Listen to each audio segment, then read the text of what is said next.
നല്ല കിടിലും പടമല്ലേ അളിയാ? ഹോ, പേടിച്ച് പണ്ടാറടങ്ങിപ്പോയി. വിനയ സാറിന്റെ പടമല്ലടാ, കിടിലാവാണ്ടിരിക്കുവോ? എന്നാലും ആശാനം എവിടെ നിന്ന് കിട്ടുന്നു ഇങ്ങനത്തെ കഥകളൊക്കെ?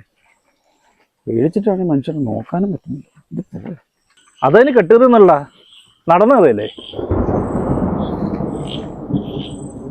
വൈശാഖ, നിന്റെ സ്ഥിരം പേടിപ്പിക്കൽ വേണ്ട. ഇന്നാണ് വെള്ളിയാഴ്ച. പേടിപ്പിച്ചതൊന്നുമല്ല. കുരുതിയായിട്ടൊരു സ്ത്രീയെ ജീവനോടെ കത്തിച്ചതും ആ സ്ത്രീ പിന്നെ ഒരു രക്ഷസായി വന്ന് അവരുടെ കുലം മുടിച്ചതും നിനക്കറിയാവുന്ന കഥയല്ലേ?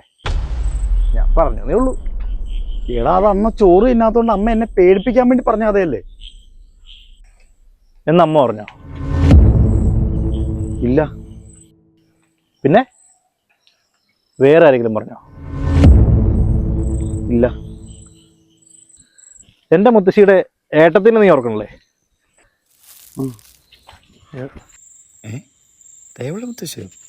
ആ തന്നെ. ഇത് മുത്തശ്ശിയുടെ കാലത്തൊക്കെ നടന്നൊരു കഥയാ. എനിക്ക് കേൾക്കണ്ട.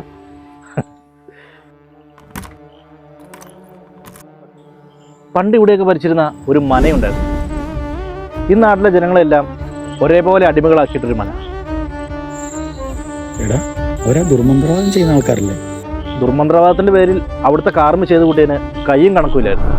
അങ്ങനെ ഇരിക്കുകയാണ് ചന്ദ്രൂർ നാട്ടിൽ നിന്ന് 17 പെണ്ണുങ്ങളെ ഇവിടെ പണിക്ക് കൊണ്ടുവന്നത്. അടുക്കള പണിക്കും അങ്ങനെ പലവിധ ജോലിക്ക് വന്നവരാണ് അവരെ കൊണ്ടുവന്നത്.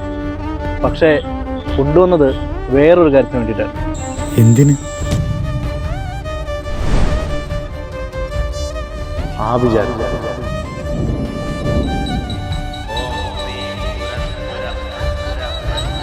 പരകായ പ്രവേശത്തിൽ സിദ്ധിലഭിക്കാൻ ആ താന്ത്രിക്ക് 17 കന്യകമാർ അമാവാസിയിൽ പൊഴിക്കുന്ന ആദ്യത്തെ തുള്ളി കണ്ണീർ വേണമായിരുന്നു. കണ്ണുനീർ കഴിഞ്ഞാൽ രക്തം എന്നെഴുതിയ താളിയോല കൂട്ടത്തിൽ കുറച്ചെങ്കിലും ബോധമുണ്ടായിരുന്ന കൈതേയി എന്ന് പറഞ്ഞ സ്ത്രീക്ക് കിട്ടി. തന്ത്രിയുടെ ചതി മനസ്സിലാക്കിയ കൈതേയി അന്ന് രാത്രി തന്നെ തൻ്റെ കൂടെയുള്ള 16 പേരെയും തന്ത്രിയുടെ പഠിപ്പുര കടത്തി. അവസാനമായി പഠിപ്പുര കടക്കാനെത്തിയ കൈതേയിയെ തന്ത്രിയുടെ വേട്ടപ്പട്ടികൾ കടിച്ചു വലിച്ച് പഠിപ്പുരയ്ക്കകത്തേക്ക് ഇട്ടു.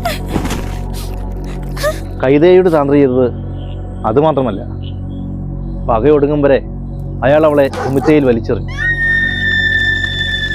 17-ാം നാൾ വെന്തുരുകി കൈതേയി മരിച്ചു. മരണത്തിന് തൊട്ടുമുമ്പ് കൈതേയി തന്ത്രിയെ ഉള്ളുരുകി ശപിച്ചു. തൊട്ടടുത്ത ദിവസം ഹോമകുണ്ടത്തിനരികെ കൈതയുടെ ശാപം വന്ന പോലെ ഒരു മിന്നൽ തന്ത്രിയിൽ വന്നടിച്ചു.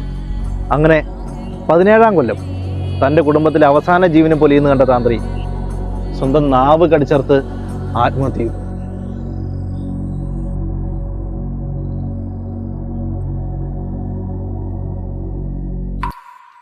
ഹലോ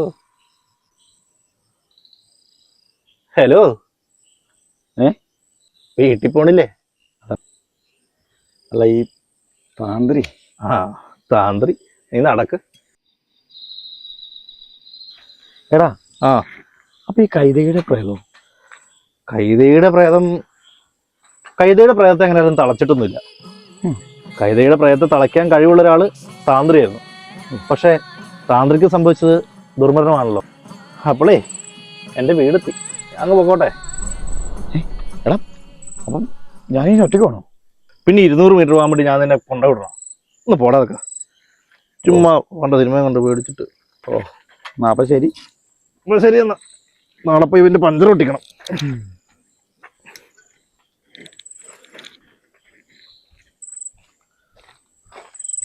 അമ്മ,